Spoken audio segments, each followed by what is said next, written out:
What is going on, dudes, and welcome to another Call of Duty poem-mentary. After I posted the last one, which I will link in the description in the event you are someone who has not yet seen it, I received many suggestions regarding topics for future poems, the most popular being noob tubes, second chance, and boosters. Of those ideas, I decided to base this next poem on boosters and to save the other for later instances. So I hope you find it amusing, and if you do, I would be forever indebted and grateful to you if you would be so kind as to take half a second to thumb up the video as a sign of your enjoyment. But all that out of the way, I present to you Booster Destruction, poetry style.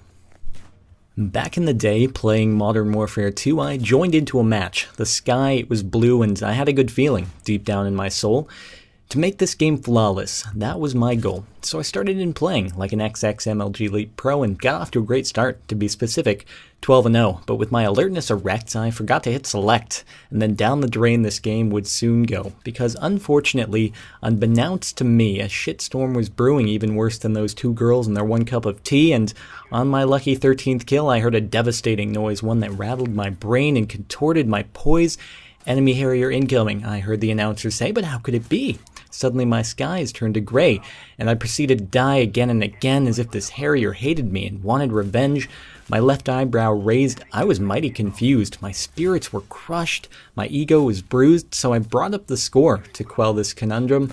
Looked right below me, another man was 7-0, but what then caught my eye was at the bottom of the board, a man of low rank, 0-7 as his score. Neither one of this pair had I encountered thus far, and I had scoured the map, looked behind every car, so I was sure this couldn't be a simple coinky-dink, so I made it my new goal to discover the link, and I began to do laps, looking for signs of foul play, and when I reached the back corner, a sound met my eardrums, like the shock from a stingray. This peculiar sound repeated again and again, like the undoing of belt buckles you hear in the public bathrooms of men. Each time this noise cycled, Mr. Harrier's kills increased, and each time this noise cycled, Mr. Low Rank was deceased. I was mighty intrigued, so I followed the sound and stumbled upon two players with their pants on the ground. We were all stiff with shock, but more so was I that such malevolent behavior could emanate from a TI. But I proceeded to shoot them, red flares at their feet, and they respawned again and again. I shot the cheats. So the game reached an end, and I managed to win, but I was puzzled by these players and their desire to sin, so I investigated further. I scoured the nets, I buried my head in YouTube, I needed all the info I could get. Boosters, as they were called, these mischievous little demons, why they all boosted? Well, it seemed they had their reasons, whether unable to achieve a nuke on their own, or they thought they needed fall camo in order to pwn. Perhaps they started in on it because of a friend, in which case it'd be just about time for that relationship to end. Or maybe the length of their penis was two sizes too small, though liking this video would have solved that problem once and for all.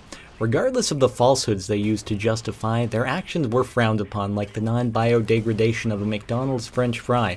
So it was then that I made it my mission to destroy all these critters, just as Timmy Magoo's mission was to spam the game devs on Twitter.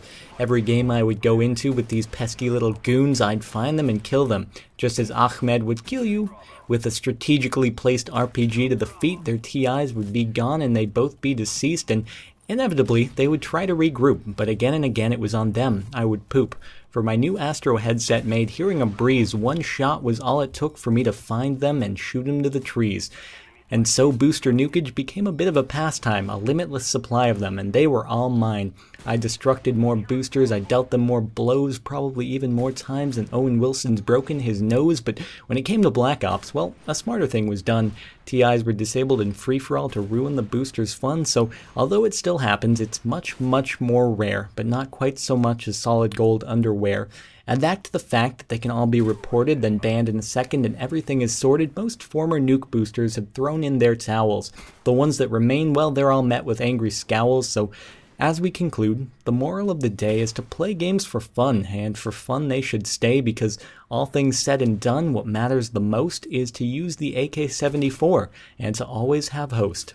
So in ending this poem, I must be cliche, rate, comment, subscribe, and have a nice day.